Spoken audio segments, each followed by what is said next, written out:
चुनावी नतीजों के बाद सियासी तूफान, राहुल गांधी ने लगाया जनादेश चोरी का आरोप।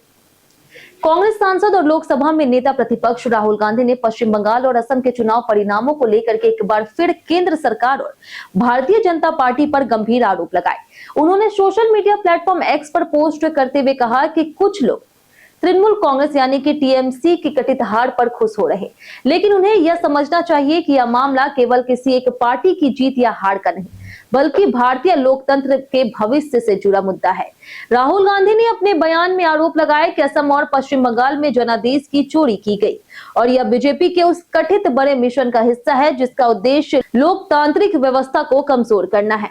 उन्होंने कहा कि छोटी राजनीतिक सोच से ऊपर उठकर इस पूरे घटनाक्रम को देखना चाहिए, क्योंकि यह किसी एक दल की लड़ाई नहीं बल्कि देश की लोकतांत्रिक संस्थाओं की विश्वसनीयता का सवाल है। उन्होंने आगे कहा कि कांग्रेस के भीतर और अन्य राजनीतिक दलों में कुछ लोग टीएमसी की स्थिति को लेकर के अलग तरह का प्रतिक्रिया दे रहे, लेकिन उन्हें इस व्यापक राजनीतिक परिदृश्य को समझने की जरूरत है।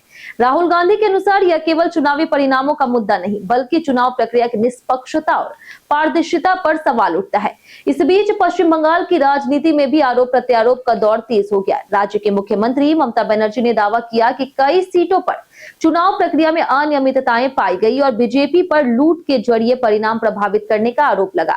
हालांकि बीजेपी ने इन सभी आरोपों को सिरे से खारिज करते हुए कहा है कि चुनाव पूरी तरह से लोकतांत्रिक प्रक्रिया के तहत हुए और जनता ने उनके पक्ष में स्पष्ट जनादेश दिया। राहुल गांधी ने ममता बनर्जी के आरोपों का समर्थन करते हुए यह भी कहा कि निर्वाचन आयोग की भूमिका पर सवाल उठते हैं और यह गंभीर चिंता का विषय है।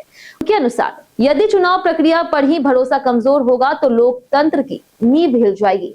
राजनीतिक विश्लेषकों का मानना है कि इस तरह के बयानों से देश की राजनीति में तनाव और बढ़ सकता है, क्योंकि चुनावी नतीजे के बाद आरोप प्रत्यारोप का सिलसिला अक्सर देखा जाता। वहीं सत्ताधारी दल का कहना है कि विपक्ष हार को स्वीकार करने के बजाय संस्थाओं पर सवाल उठाकर जनता को भ्रमित करने की कोशिश करता है। कुल मिलाकर के यह विवाद एक बार फिर भारतीय राजनीति में चुनावी प्रक्रिया, संस्थागत निष्पक्षता और राजनीतिक बयानबाजी को लेकर के बहस को तेज कर रहा है। आने वाले समय में इस मुद्दे पर और राजनीतिक प्रतिक्रियाएं